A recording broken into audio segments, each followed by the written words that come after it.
Welcome, Java Junkies, to a new episode of the Toddcast, Coffee Talk with Bigum. I am your solo host, Bigum, today, also known as Todd Anthony.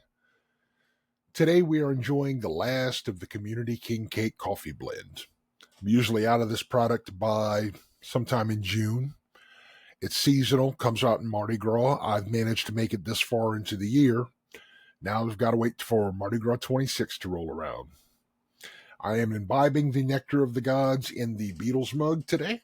This is the mug of the day. Ooh. Abbey Road, gotta love it.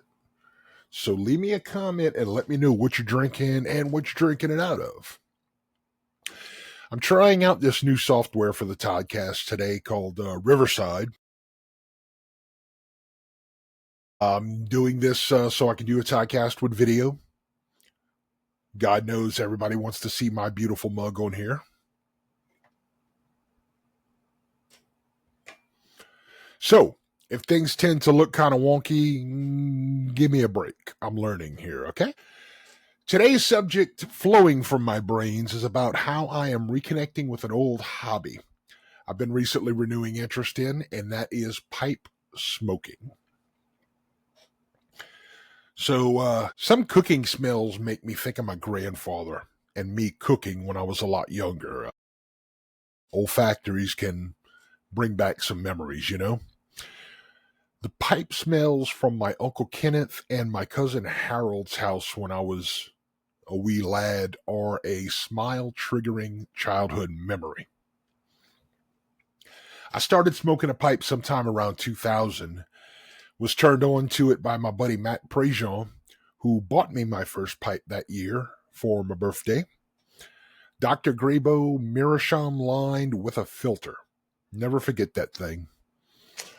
I pretty much destroyed it learning how to smoke a pipe. But that was my first one. I think we were trying to do something just a little more sophisticated than cigarettes and beer. Started getting into wine.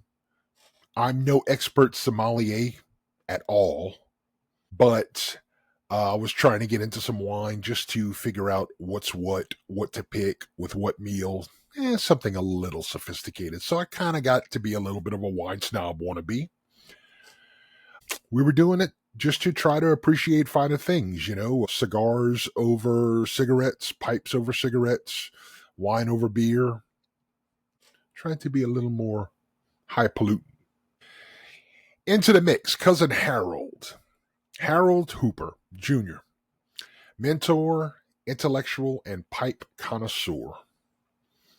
I don't even know how to go on about the guy, but he was amazing. Harold was very well read.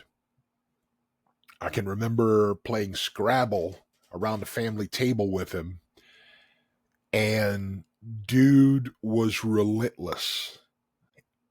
You know, here I am in 6th grade using the biggest words I can, and he's over here using huge words that we challenge because there's no way that word can exist. Sure enough, he wins every time. So he was very well read. He read a lot, and history buff, that sort of thing. He and I bonded mostly over computers because that was my course of study in college at the time, and we bonded over pipes because I was semi-interested in pipes where he was a connoisseur. In 2004, I inherited his entire pipe collection upon his passing. He had stated that he knew I was the one that would appreciate his collection and take care of it the most. So I ended up getting all of his pipes and accessories, all the tools, all the displays, the cabinets, you name it. There was a ton of stuff, right? I ended up setting up the stands and displays on top of my piano, and I put all 150 pipes in the cabinets and on the piano, and they were there for looks. They were there for display. I was not a serious pipe connoisseur. I only occasionally had a pipe every so often. I didn't realize the gems that I had in the collection that I inherited, so it stayed on display and it got very little use. Flash forward to 2025, it's time to liquidate some things. It has always broken my heart to have to sell anything holding memories, so this was a pretty tough one, but the pipe collection was sitting there gathering dust, and I really need the money. So I started cataloging everything to start selling some kind of way on Facebook Marketplace, eBay, whatever I could. In cataloging and going through the pieces, I was finding a lot of interesting things and really educating myself on what was what. I ended up calling the local tobacconist pipe restoration tech here at Cigar Heads, my local tobacco shop. We discussed for a second. He was like, yeah, bring it on in and show me. Let's see what you got. I show him the collection, and the owners of the place are amazed and floored at what I have. So I know I've got something here. I'm starting to discover the small fortune that this 40-plus-year-old collection that Harold amassed had. I began to get proper values and start listing things on eBay. I met 2 or 3 eBay sellers into buying these estate pipes to be refurbished and resold. They sell it at higher values, they keep them, they do whatever they do. They do nice refurbishing work. During all of this, I started lighting up a nice pipe here and there, and I started falling in love with the hobby again. Aaron, the tobacco guy from Cigar Heads, gave me a pouch of this aromatic blend to try for bringing in and showing him the collection. He starts explaining to me how he's into pipe restoration also, and we're discussing the tools and how things are done, and I realized since I have almost all of the equipment already, they've sparked my interest in the subject of pipe restoration. As it turns out, the finished work done as a pen maker is very close to the restoration work done to estate pipes for resale. Having about 15 or so pipes in Harold's collection that are damaged beyond use, I had another 50 or so common pipes that just needed a lot of TLC to be brought back to life. I found out these estate pipes are commonly sold in bulk on eBay for buyers to refurbish and sell at a greater value. Instead of selling the common ones as is, I decided to go start experimenting with the badly damaged ones first. I moved on to the common ones that needed a little bit of love, and currently I'm in process of learning more on the restoration process, the hobby, and the lifestyle from a few YouTubers. Dr. Alan Harrelson and The Bear Pipe are 2 of my favorite YouTube channels right now. I'm sure I'm going to find more, but I recommend them for learning about the lifestyle and the restoration. So far, I fixed up some nice old common pipes for regular use.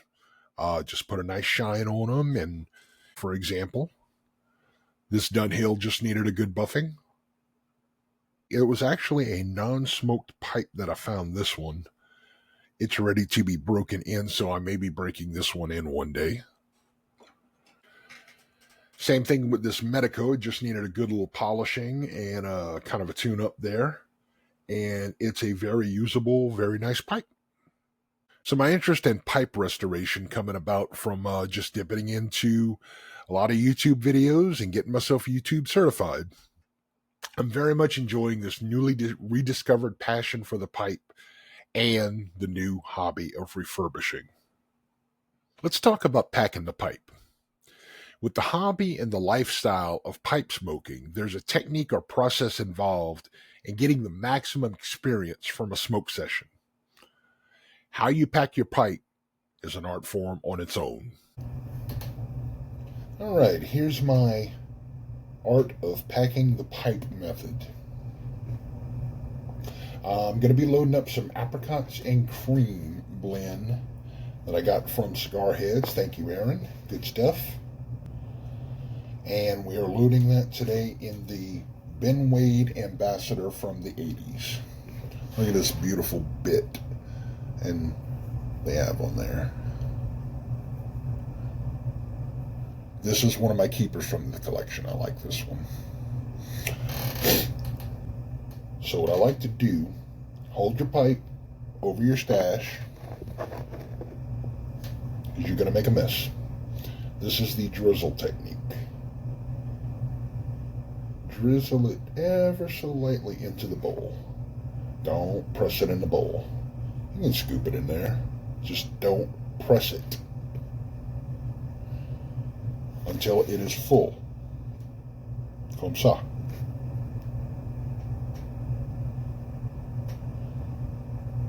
Okay. There, I will take and put my finger over the pipe here. Grab it here. Give it a little tap. Just going to knock it down loosely a little bit.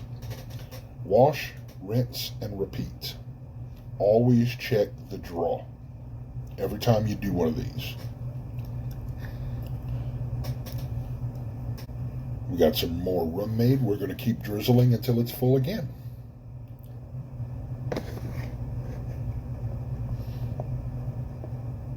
Don't press it in there. Alright, cover the bowl, give it a little tap.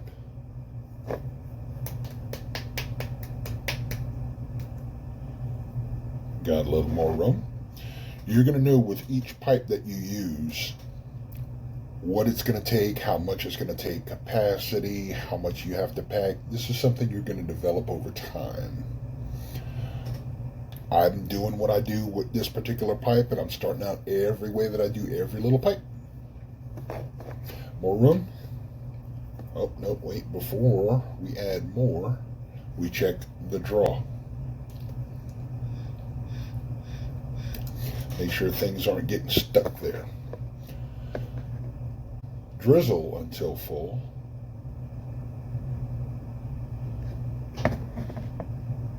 Finger over, little tap.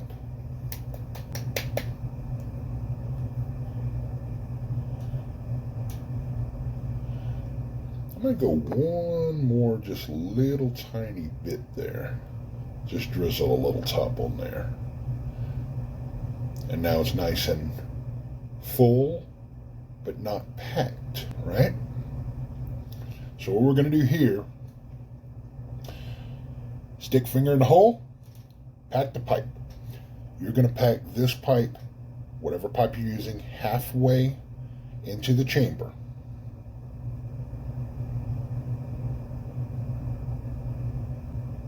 Nice and flat. Do not press any harder than pushing it halfway down into the chamber. You want that bottom half to be loose enough to draw everything through, but not so loose that it's fucking empty, right?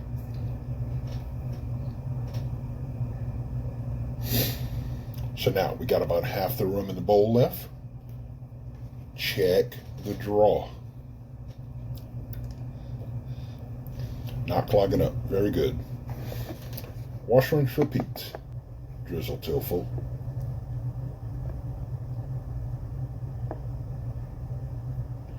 Once it's a little overflowing there, this time give it a press, but don't go halfway.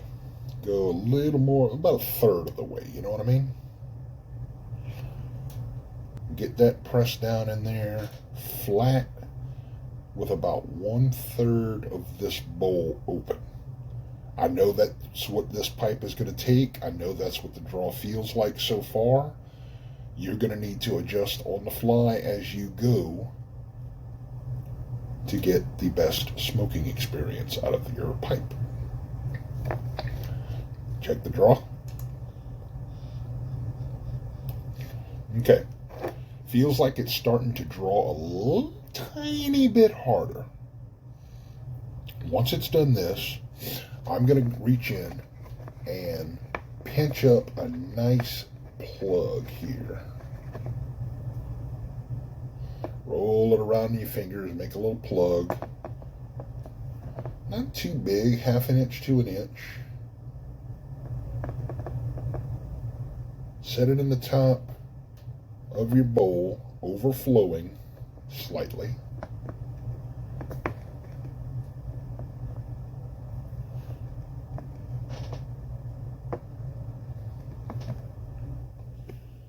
Now, we're good and packed. Yay far up. We got that nice plug in the top. We're a little overflowing. You're going to take your thumb onto the bowl, grab the pipe. Well, not so much grab the pipe, but finger on the bowl there. Hold the pipe with your other hand and twist. Like you're screwing down the top of that bowl, or the top of the tobacco into that bowl. What you should end up with, what you're shooting for, is a nice flat surface of tobacco packed in there, not too hard, not too soft.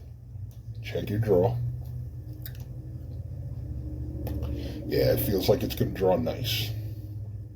If at any point the draw is too hard, empty it and start over. Don't be afraid to start over. You want a good pipe packed properly here. So this is my tried method for pretty much any pipe. This will work for me the way I like to smoke it. All that being said, every pipe is different. I start with this procedure on every pipe and adjust the next time if needed. I recommend getting on YouTube.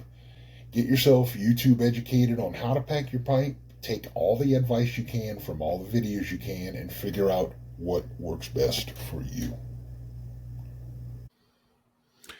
And there is your packed pipe. Right? We've got our pipe nice and packed, ready to be lit and enjoyed. Okay? Let's talk about how to light the pipe. I'm going to tell you one of Harold's amusing pipe stories that I remember forever. He used to be in all these pipe clubs and just meet up groups, of pipe enthusiasts, cigar enthusiasts, that sort of thing. They would play these little competitions and contests involving the pipes or cigars. Cigars, I remember one he told me was they would see who can make the longest ash before it fell off of the cigar. And, you win a little door prize or something for that. But one of the pipe ones that he said they would do a lot of is they would light a pipe and the winner would be the one that could keep the pipe lit the longest. So, Harold explained to me his secret for these competitions. He would use this pipe. This huge CAO Meerschaum pipe would be the one that he would crack out for competitions and smoking contests and whatever it was right there. It was more of a just ceremonial thing for him. But he used this, and I'm talking huge. You could put an ounce of freaking tobacco in this thing. This is huge. This pipe scared the hell out of me as a kid. When I was little, I saw this pipe. You see this cabinet right here? That's a pipe cabinet with a mirror behind it. He used to have all his pipes set up in there. I inherited that also. This pipe was in the first position on the top shelf like his gym. And it was looking down at me, set up on that shelf like that. And I'm this little kid looking up at this thing. And it was this carved, scary face. It was scaring me, man. I know the light's kind of screwing up the detail you see in there, but it's pretty awesome, right? There. Before we had Elf on the Shelf, there was this guy, because I thought he was Santa Claus at one point. So Santa's watching, you got to be good. They actually told us that. This is the pipe he liked to use for those type of contests, and I say all that to say this. He was very proud of his winning method for such events. And he said the rules for this contest was that you would get 2 matches. You would get 2 matches for your competition, and you're going to get a pre-light match and a lighting match. Once you're out of tobacco, or if the pipe goes out, you're done. Your part of the contest is over. Loser. This is my tried and true method for lighting the pipe, and I encourage you to go on YouTube, go down the rabbit hole, find your own, take all the advice you can get, check it out. So, we're going to start with the pre-light. And I'm going to start by saying this. I don't care what you get fire from to light your pipe with. Some people recommend using certain types of lighters because the fuel in the lighter will give the tobacco a weird taste, or it'll affect the taste of your tobacco some kind of way. A lot of them say that. That's fine. A lot of them recommend using this Bic because it's a butane lighter and it doesn't leave a taste. That's fine.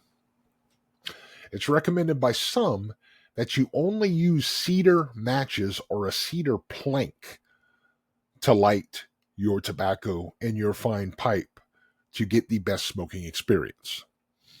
I say use whatever fire you want. I find it rather enjoyable to experiment and to do the work to find out how to get the best experience out of your pipe. Go down the YouTube rabbit hole. Advice, have fun with it. Okay? Like a cigar, you're going to want to start with a toasted flat surface. We have flattened our tobacco as in the packing video. It should be pretty flat from that last move we made with the thumb and twisting. So we're nice and flat up, almost even to the tip of the bowl there in the chamber. What you want to do is inhale lightly, swirl the flame around the top of the flattened tobacco evenly to char the top of the tobacco in the chamber. Do not worry about it staying lit. We're just going for an even char on the top of this thing, all right?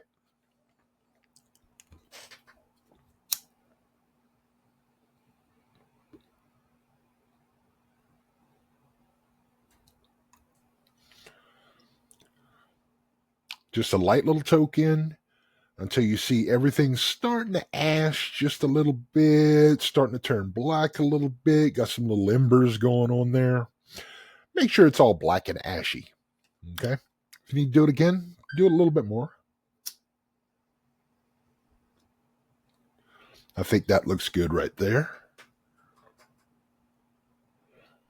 Smoke from a little bit of ember, but we have a nice flat black charred surface to work with here. Now you don't really notice it because it didn't do a whole lot, but a lot of times when you do your pre-light, you're going to get your char, but the topmost part of the bowl of tobacco is going to fluff up a little bit. Okay, if it does, no problem. If it doesn't, same thing. You want to grab your tamper. I like using this particular tamper tool. It's got a little weight to it. You want to tamp down anything that puffed up and get it back to a nice charred flat surface. Do not press. Only touch it with the tamper and let gravity do the job. Once you are good and flat, you're ready to light that bad boy up. When the top is flat and nicely toasted, swirl the flame around the top of this formed charred cake while inhaling smoothly to light. Make sure the flame is all evenly distributed to light everything nice and neatly. You want it to burn as best you can down all together and straight.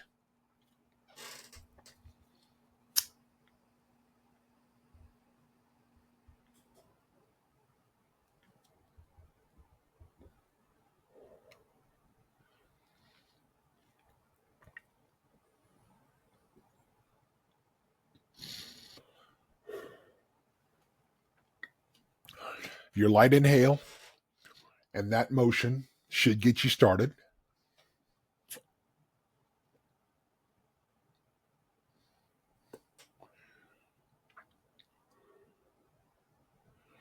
And this pipe is off and running. Do not draw too much or too hard on the pipe as to not burn the product too hot, the product being your tobacco, of course. This can cause tongue bite. Tongue bite is the beginner's rite of passage because we all experience it whenever we first start smoking a pipe. I like to slowly sip to maintain a steady burn rate and keep the tongue bite away. You'll also want to burn as cool as possible to keep the bowl as cool as possible. Outside of this bowl is going to heat up dramatically if you're over smoking it too hard, pulling too hard, whatnot. So, if you get tongue bite, if you get a hot pipe that you cannot hold in your hand like this,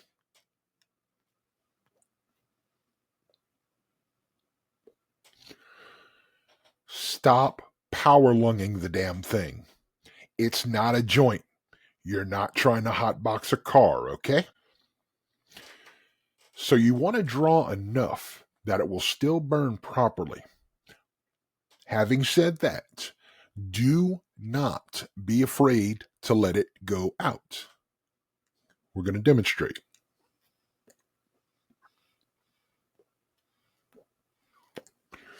You see it's burning good right now. It's very cool to the touch. No tongue bite at all. This is a very pleasurable smoke. That apricots and cream is very wonderful stuff. Goes great with the coffee. Mugs up.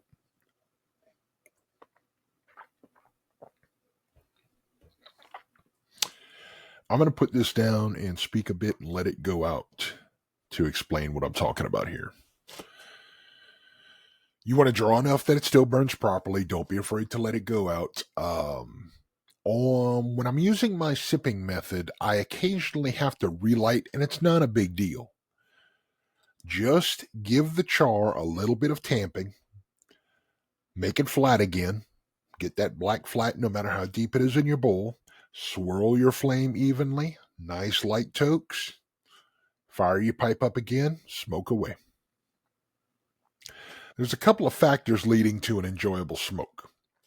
Every pipe crossed with every kind of tobacco and your method of smoking will produce different, albeit slight, but different results.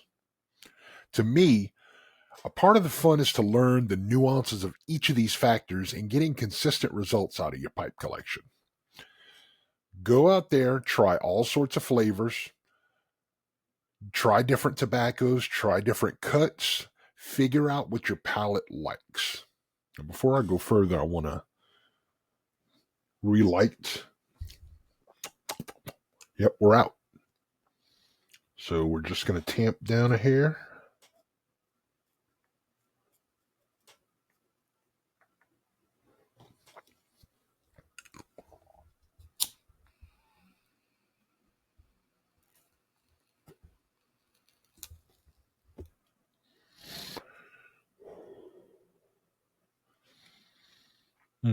Wonderful. Another thing you can do is try different pipes with different tobacco flavors and different drinks. Just like wine will pair with a meal, certain wines, certain foods, I believe the same thing with cigars and drinks. Sometimes I'll like a sweet aromatic like this with coffee in the morning. Coffee talk with Bigum. I may like a bold English blend with a neat bourbon.